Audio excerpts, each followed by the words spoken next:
Chapter 9. The Family Afterward. Our womenfolk have suggested certain attitudes a wife may take with the husband who is recovering. Perhaps they created the impression that he is to be wrapped in cotton wool and placed on a pedestal. Successful readjustment means the opposite. All members of the family should meet upon the common ground of tolerance, understanding, and love. This involves a process of deflation. The alcoholic, his wife, his children, his in-laws, each one is likely to have fixed ideas about the family's attitude towards himself or herself. Each is interested in having his or her wishes respected. We find the more one member of the family demands that the others concede to him, the more resentful they become. This makes for discord and unhappiness.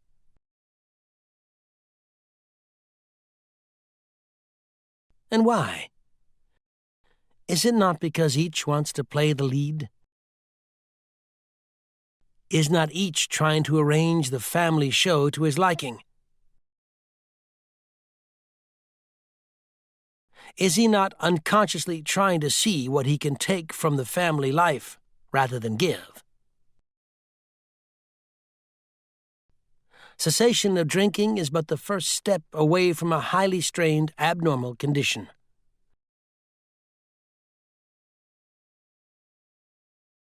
A doctor said to us, "Years of living with an alcoholic is almost sure to make any wife or child neurotic. The entire family is to some extent ill." Let families realize, as they start their journey, that all will not be fair weather.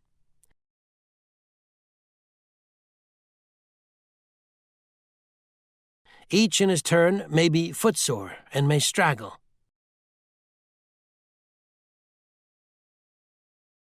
There will be alluring shortcuts and bypaths down which they may wander and lose their way.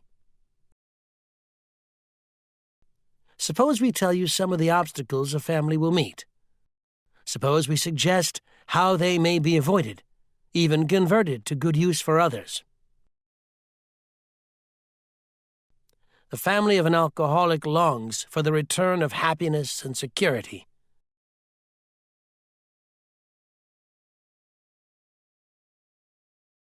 They remember when father was romantic, thoughtful, and successful.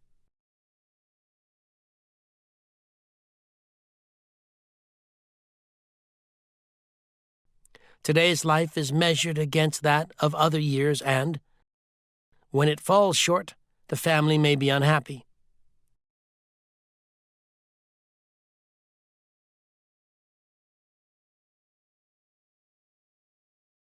Family confidence in Dad is rising high. The good old days will soon be back, they think. Sometimes they demand that Dad bring them back instantly.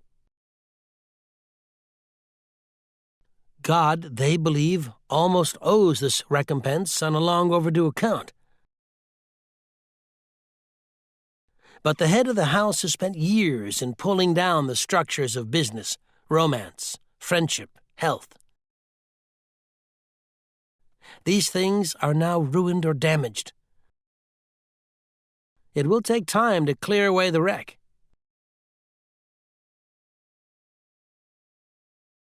Though old buildings will eventually be replaced by finer ones, the new structures will take years to complete.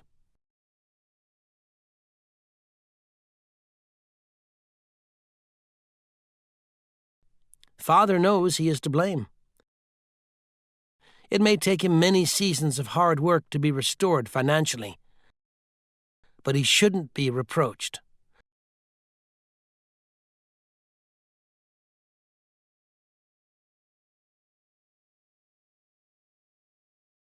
Perhaps he will never have much money again.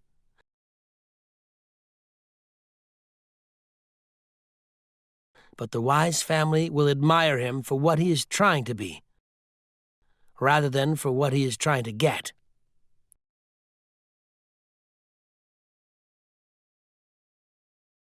Now and then the family will be plagued by specters from the past. For the drinking career of almost every alcoholic has been marked by escapades. Funny, humiliating, shameful, or tragic. The first impulse will be to bury these skeletons in a dark closet and padlock the door.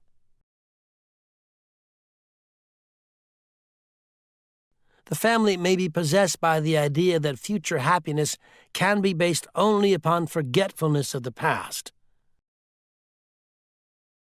We think that such a view is self-centered and in direct conflict with the new way of living.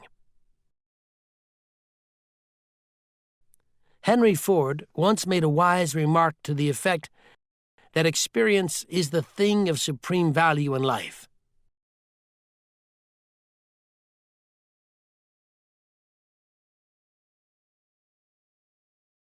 That is true only if one is willing to turn the past to good account.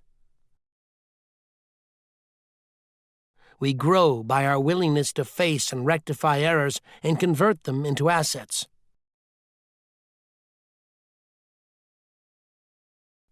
The alcoholic's past thus becomes the principal asset of the family, and frequently it is almost the only one.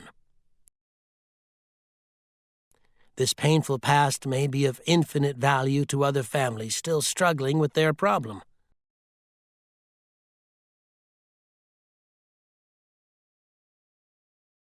We think each family which has been relieved owes something to those who have not. And when the occasion requires, each member of it should be only too willing to bring former mistakes, no matter how grievous, out of their hiding places.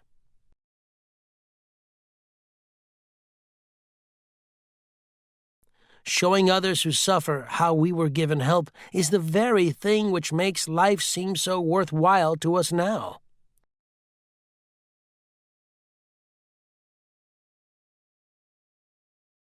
Cling to the thought that in God's hands, the dark past is the greatest possession you have.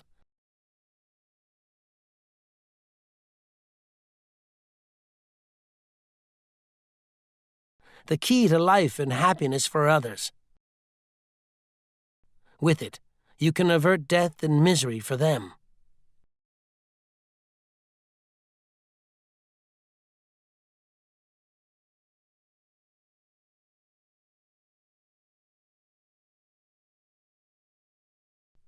It is possible to dig up past misdeeds so they become a blight, a veritable plague.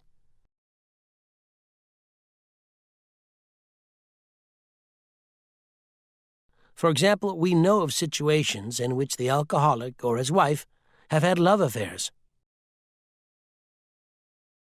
In the first flush of spiritual experience, they forgave each other and drew closer together. The miracle of reconciliation was at hand.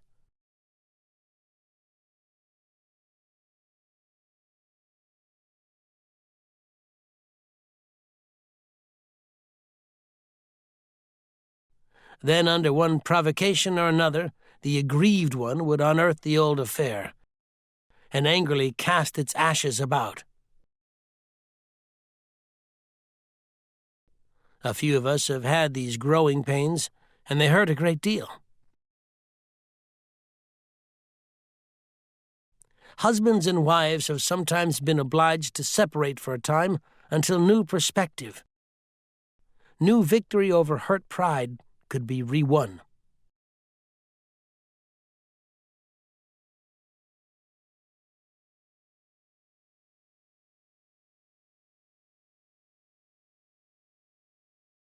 In most cases, the alcoholic survived this ordeal without relapse, but not always. So we think that unless some good and useful purpose is to be served, past occurrences should not be discussed.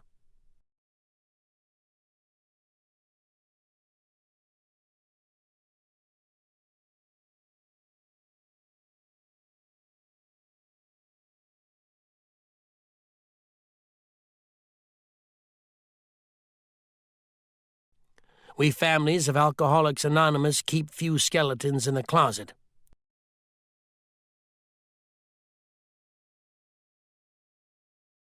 Everyone knows about the other's alcoholic troubles.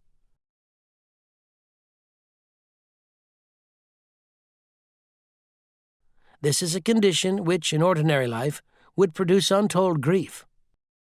There might be scandalous gossip, laughter at the expense of other people, and a tendency to take advantage of intimate information.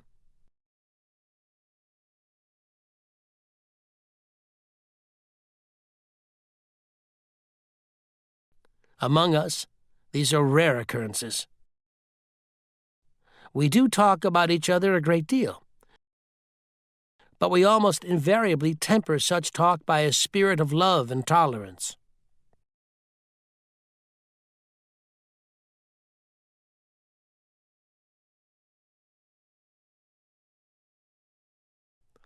Another principle we observe carefully is that we do not relate intimate experiences of another person unless we are sure he would approve.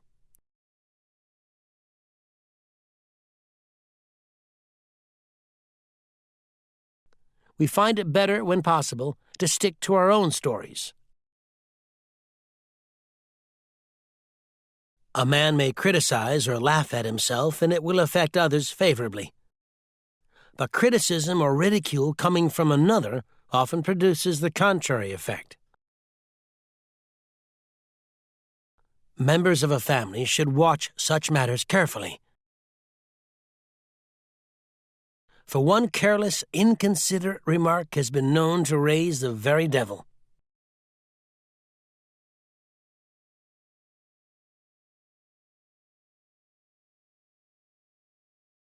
We alcoholics are sensitive people. It takes some of us a long time to outgrow that serious handicap.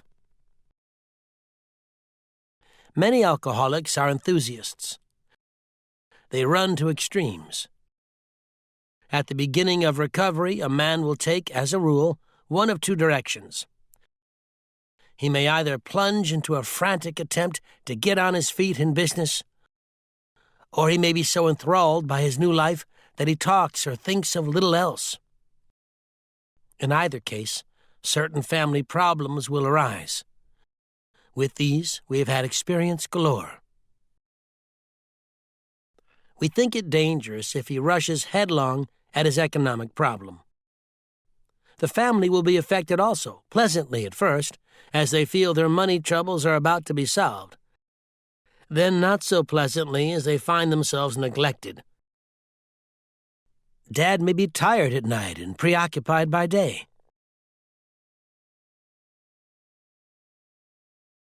He may take small interest in the children and may show irritation when reproved for his delinquencies. If not irritable, he may seem dull and boring, not gay and affectionate as the family would like him to be. Mother may complain of inattention. They are all disappointed and often let him feel it. Beginning with such complaints, a barrier arises. He is straining every nerve to make up for lost time.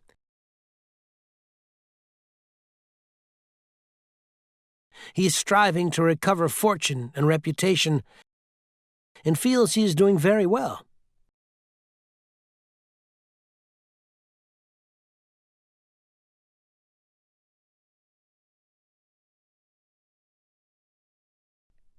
Sometimes mother and children don't think so.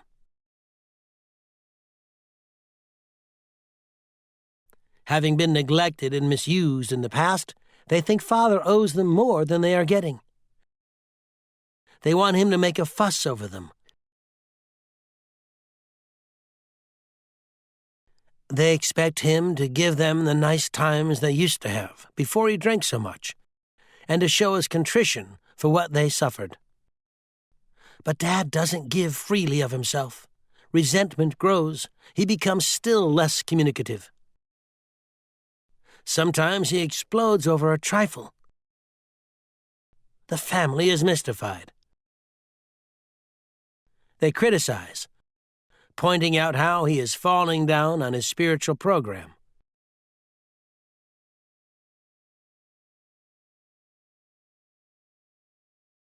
This sort of thing can be avoided. Both father and the family are mistaken, though each side may have some justification.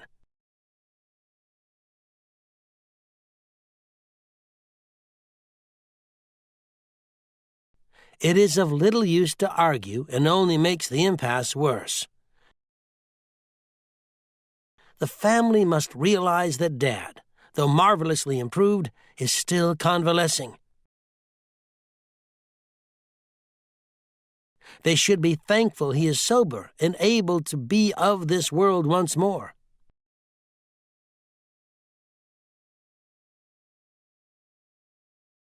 Let them praise his progress.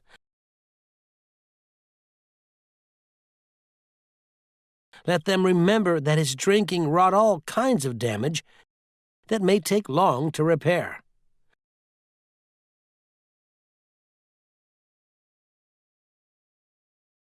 If they sense these things, they will not take so seriously his periods of crankiness, depression, or apathy, which will disappear when there is tolerance, love, and spiritual understanding. The head of the house ought to remember that he is mainly to blame for what befell his home. He can scarcely square the account in his lifetime. But he must see the danger of over-concentration on financial success. Although financial recovery is on the way for many of us, we found we could not place money first. For us, material well-being always followed spiritual progress. It never preceded. Since the home has suffered more than anything else, it is well that a man exert himself there. He is not likely to get far in any direction if he fails to show unselfishness and love under his own roof. We know there are difficult wives and families, but the man who is getting over alcoholism must remember he did much to make them so. As each member of a resentful family begins to see his shortcomings and admits them to the others, he lays a basis for a helpful discussion.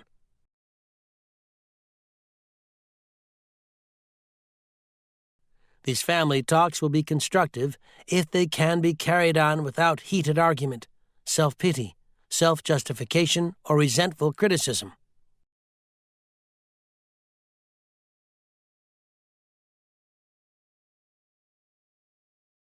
Little by little, mother and children will see they ask too much. And father will see he gives too little. Giving rather than getting will become the guiding principle.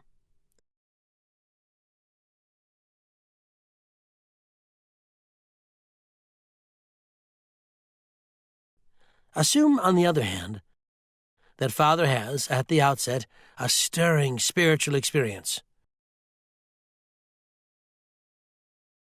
Overnight, as it were, he is a different man.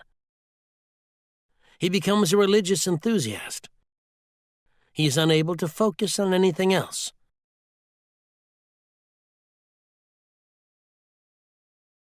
As soon as his sobriety begins to be taken as a matter of course, the family may look at their strange new dad with apprehension, then with irritation. There is talk about spiritual matters morning, noon, and night.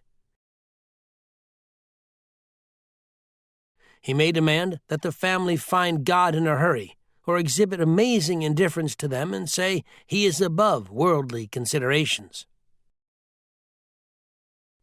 He may tell mother, who has been religious all her life, that she doesn't know what it's all about, and that she had better get his brand of spirituality while there is yet time.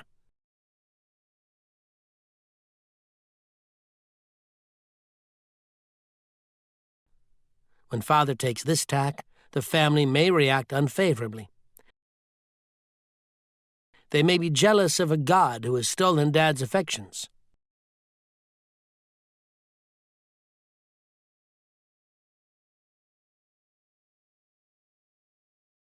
While grateful that he drinks no more, they may not like the idea that God has accomplished the miracle where they failed.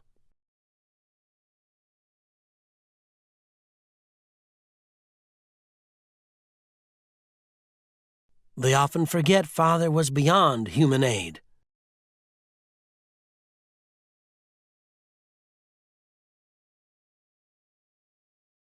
They may not see why their love and devotion did not straighten him out.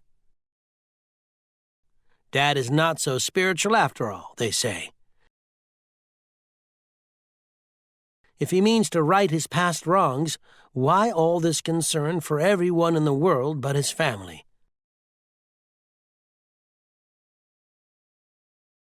What about his talk that God will take care of them? They suspect Father is a bit balmy. He is not so unbalanced as they might think.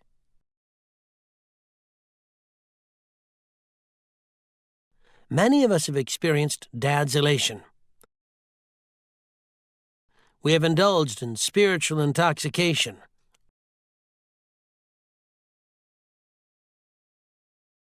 Like a gaunt prospector, belt drawn in over the last ounce of food, our pick struck gold.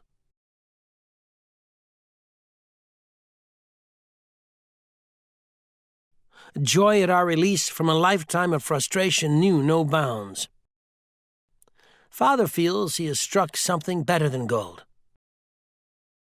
For a time, he may try to hug the new treasure to himself. He may not see at once that he has barely scratched a limitless load, which will pay dividends only if he mines it for the rest of his life and insists on giving away the entire product.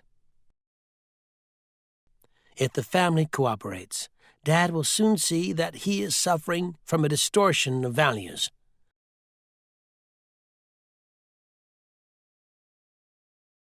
He will perceive that his spiritual growth is lopsided. That for an average man like himself, a spiritual life which does not include his family obligations may not be so perfect after all.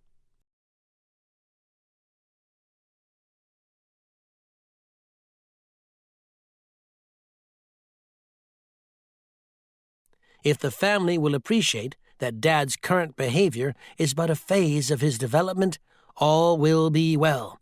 In the midst of an understanding and sympathetic family, these vagaries of Dad's spiritual infancy will quickly disappear.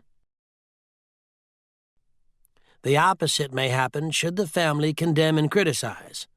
Dad may feel that for years his drinking has placed him on the wrong side of every argument, but that now he has become a superior person with God on his side.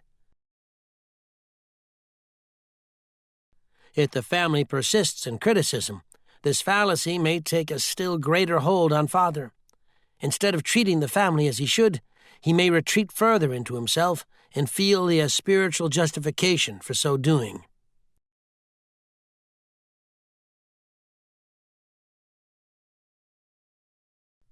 Though the family does not fully agree with Dad's spiritual activities, they should let him have his head. Even if he displays a certain amount of neglect and irresponsibility towards the family, it is well to let him go as far as he likes in helping other alcoholics.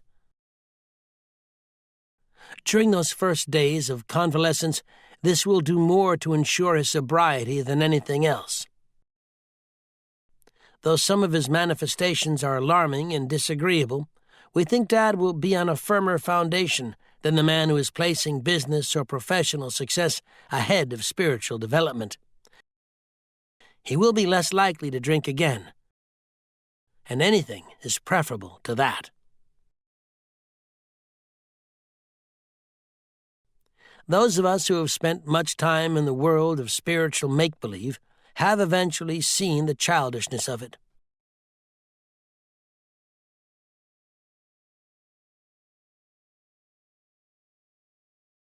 This dream world has been replaced by a great sense of purpose, accompanied by a growing consciousness of the power of God in our lives.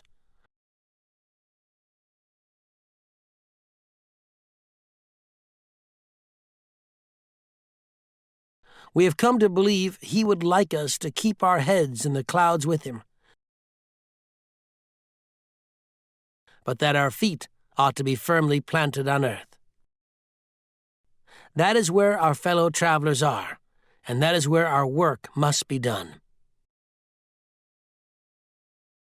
These are the realities for us.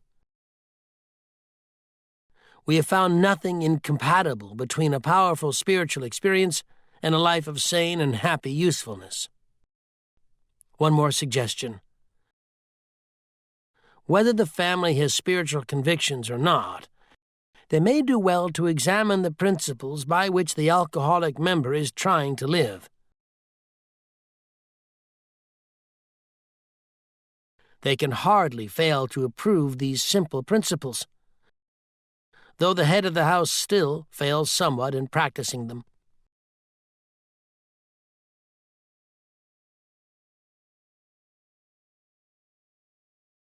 Nothing will help the man who is off on a spiritual tangent so much as the wife who adopts a sane spiritual program,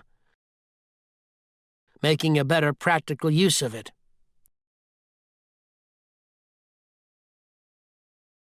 There will be other profound changes in the household. Liquor incapacitated father for so many years that mother became head of the house. She met these responsibilities gallantly.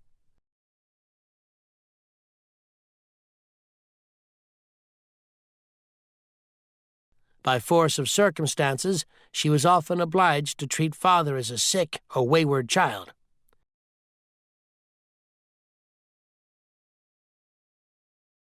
Even when he wanted to assert himself, he could not, for his drinking placed him constantly in the wrong.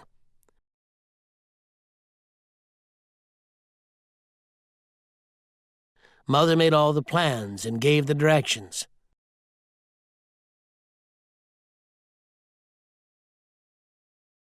When sober, father usually obeyed.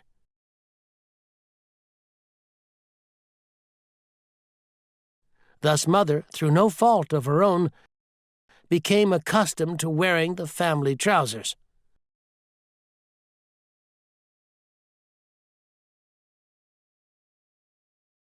Father, coming suddenly to life again, often begins to assert himself. This means trouble, unless the family watches for these tendencies in each other and comes to a friendly agreement about them.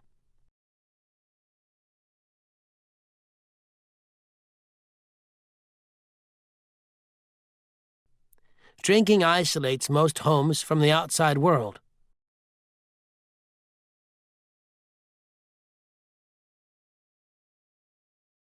Father may have laid aside for years all normal activities, clubs, civic duties, sports. When he renews interest in such things, a feeling of jealousy may arise. The family may feel they hold a mortgage on Dad, so big that no equity should be left for outsiders.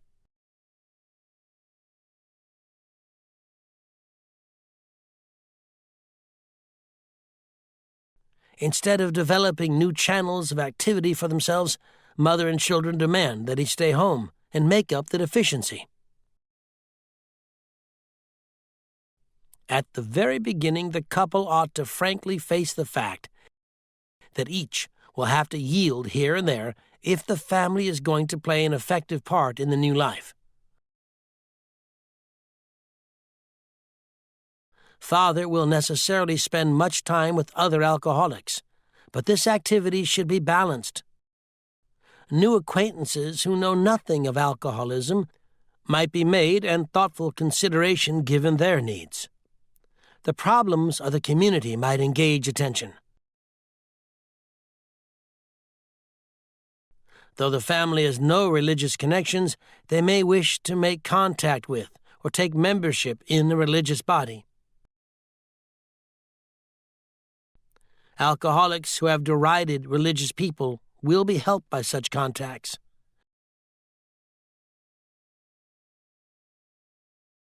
Being possessed of a spiritual experience, the alcoholic will find he has much in common with these people, though we may differ with them on many matters.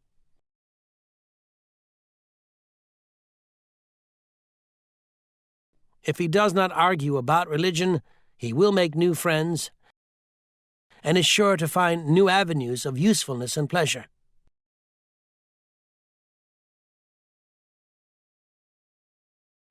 He and his family can be a bright spot in such congregations. He may bring new hope and new courage to many a priest, minister, or rabbi who gives his all to minister to our troubled world. We intend the foregoing as a helpful suggestion only. So far as we are concerned, there is nothing obligatory about it. As non-denominational people, we cannot make up others' minds for them. Each individual should consult his own conscience. We've been speaking to you of serious, sometimes tragic things. We've been dealing with alcohol in its worst aspect.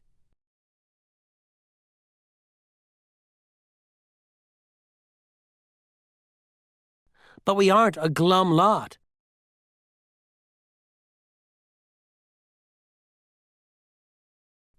If newcomers could see no joy or fun in our existence, they wouldn't want it. We absolutely insist on enjoying life.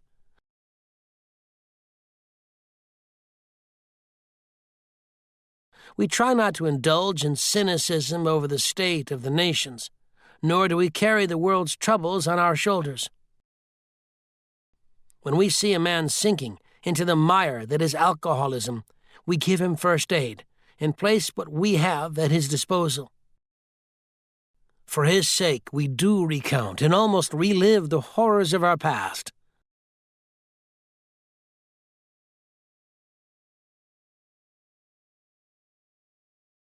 But those of us who have tried to shoulder the entire burden and trouble of others find we are soon overcome by them. So we think cheerfulness and laughter make for usefulness.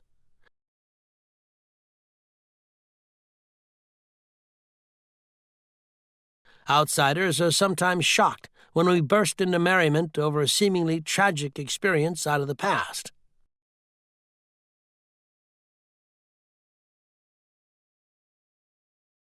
But why shouldn't we laugh? We have recovered and have been given the power to help others.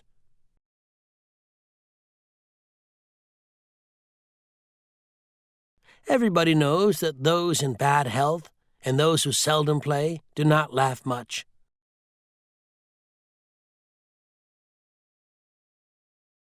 So let each family play together or separately as much as their circumstances warrant.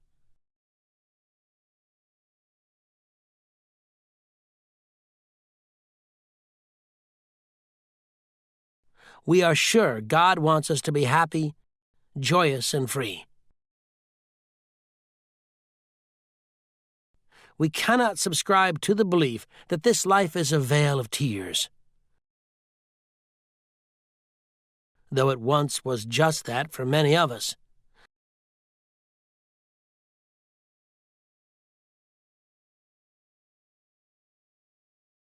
But it is clear that we made our own misery. God didn't do it.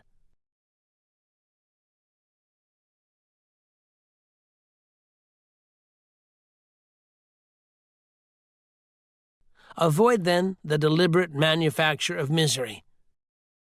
But if trouble comes, cheerfully capitalize it as an opportunity to demonstrate His omnipotence. Now about health. A body badly burned by alcohol does not often recover overnight, nor do twisted thinking and depression vanish in a twinkling.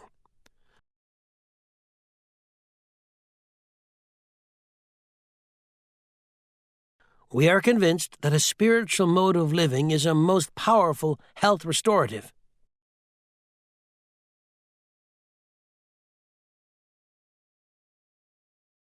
We, who have recovered from serious drinking, are miracles of mental health.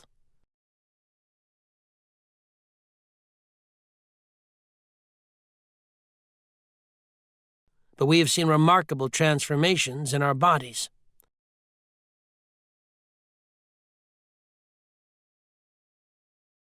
Hardly one of our crowd now shows any mark of dissipation. But this does not mean that we disregard human health measures. God has abundantly supplied this world with fine doctors, psychologists, and practitioners of various kinds. Do not hesitate to take your health problems to such persons. Most of them give freely of themselves, that their fellows may enjoy sound minds and bodies. Try to remember that, though God has wrought miracles among us, we should never belittle a good doctor or psychiatrist. Their services are often indispensable in treating a newcomer and in following his case afterward.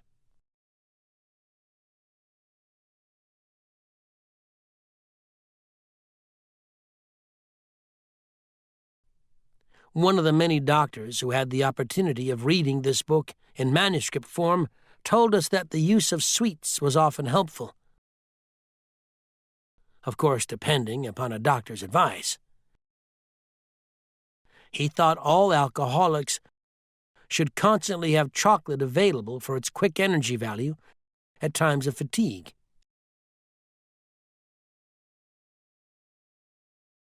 He added that occasionally in the night a vague craving arose which would be satisfied by candy.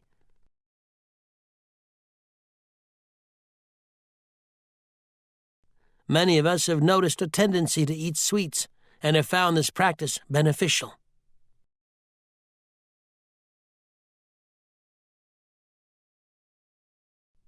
A word about sex relations. Alcohol is so sexually stimulating to some men that they have overindulged.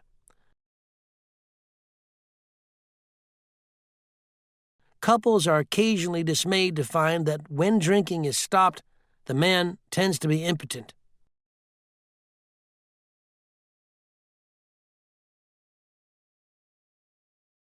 Unless the reason is understood, there may be an emotional upset. Some of us had this experience, only to enjoy, in a few months, a finer intimacy than ever.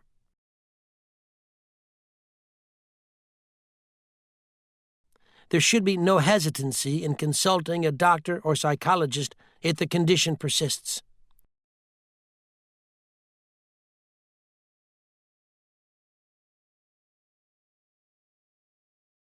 We do not know of many cases where this difficulty lasted long. The alcoholic may find it hard to re-establish friendly relations with his children. Their young minds were impressionable while he was drinking.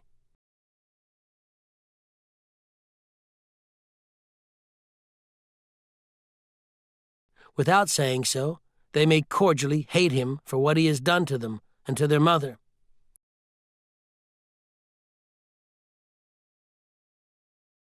The children are sometimes dominated by pathetic hardness and cynicism.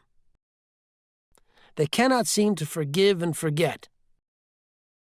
This may hang on for months, long after their mother has accepted Dad's new way of living and thinking.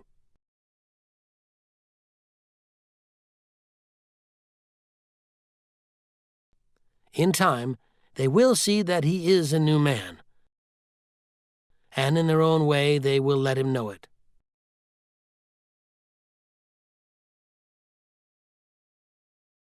When this happens, they can be invited to join in morning meditation, and then they can take part in the daily discussion without rancor or bias.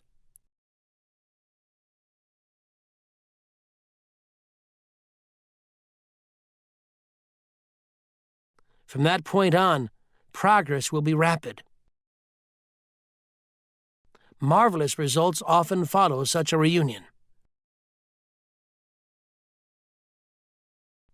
Whether the family goes on a spiritual basis or not, the alcoholic member has to if he would recover.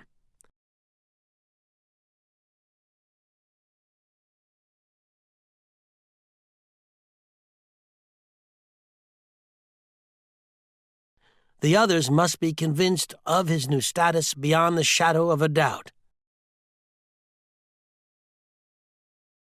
Seeing is believing to most families who have lived with a drinker.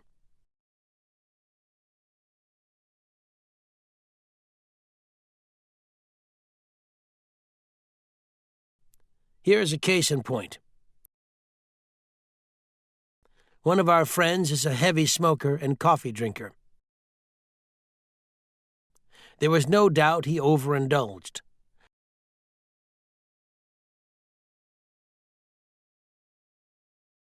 Seeing this and meaning to be helpful, his wife commenced to admonish him about it. He admitted he was overdoing these things, but frankly said that he was not ready to stop.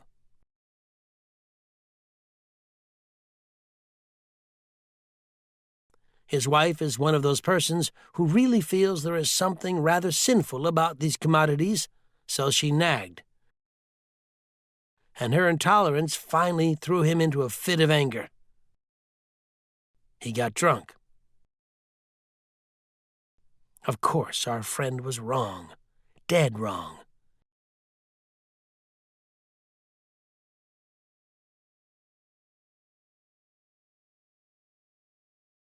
He had to painfully admit that and mend his spiritual fences.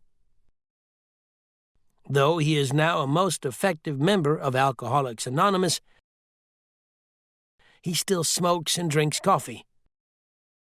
But neither his wife nor anyone else stands in judgment. She sees she was wrong to make a burning issue out of such a matter when his more serious ailments were being rapidly cured.